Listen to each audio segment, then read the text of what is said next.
Northern টেরিটরিকে ২২ রানে হারালো বাংলাদেশ। প্রিয় দর্শক, আসসালামু আলাইকুম।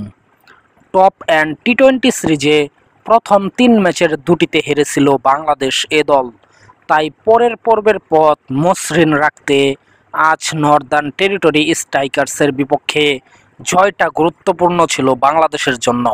তা ভালোভাবেই করেছেন নুরুল হাসান সোহান, হাসান মাহমুদরা।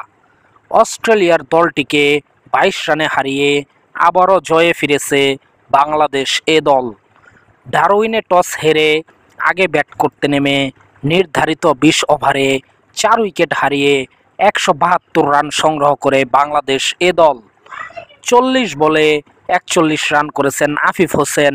এছাড়া নুরুল হাসান সোহানের ব্যাট থেকে এসেছে ২৩ বলে ৩৫ রান। জবাবে খেলতে নেমে ২০ ওভারে ৭ উইকেট হারিয়ে ১৫০ রানের বেশি করতে পারেননি নর্দার্ন টেরিটরি।